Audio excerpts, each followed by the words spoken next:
Good morning, everybody. This morning we're continuing to deal with the impact and the aftermath of Hurricane Irene. As I said yesterday, we're going to make sure folks have all the support they need as they begin to assess and repair the damage left by the storm. And that's going to continue in the days ahead. It's going to take time to recover from a storm of this magnitude. The effects are still being felt across much of the country, including in New England and states like Vermont, where there's been an enormous amount of flooding. So our response continues, but I'm going to make sure that FEMA and other agencies are doing everything in their power to help people on the ground. Now, even as we deal with this crisis of the moment, our great ongoing challenge as a nation remains how to get this economy growing faster. Our challenge is to create a climate where more businesses can post job listings, where folks can find good work that relieves the financial burden they're feeling, where families can regain a sense of economic security in their lives.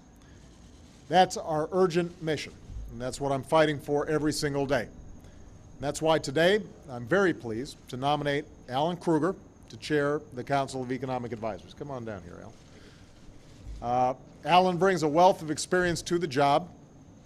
He's one of the nation's leading economists. For more than 2 decades, he's studied and developed economic policy both inside and outside of government. In the first 2 years of this administration, as we were dealing with the effects of a complex and fast-moving financial crisis, a crisis that threatened a second Great Depression, Alan's counsel as chief economist at the Treasury Department proved invaluable. So I am very pleased to appoint Alan, and I look forward to working with him. As I told him, it's going to be tough to fill the shoes of Austin Goolsbee, who's been a great friend and advisor who I've relied on for years, but I have nothing but confidence in Alan as he takes on this important role as one of the leaders of my economic team. I rely on the Council of Economic Advisors to provide unvarnished analysis and recommendations, not based on politics, not based on narrow interests, but based on the best evidence, based on what's going to do the most good for the most people in this country. And that's more important than ever right now. We need folks in Washington to make decisions based on what's best for the country, not what's best for any political party or special interest. That's how we'll get through this period of economic uncertainty, and that's the only way that we'll be able to do what's necessary to grow the economy. So it's that spirit that I'm going to be calling upon in the coming days.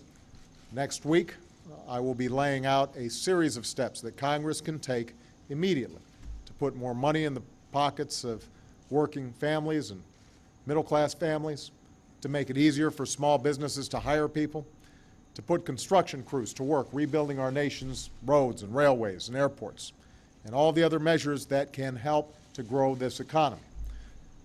These are bipartisan ideas that ought to be the kind of proposals that everybody can get behind, no matter what your political affiliation might be. So my hope and expectation is that we can put country before party and get something done for the American people. That's what I'll be fighting for, and we've got to have a good team to do it. So, Alan, I appreciate your willingness to take on this assignment, and I'm looking forward to working with you once again. Thank you very much. Thank you so much. Thank you, everybody.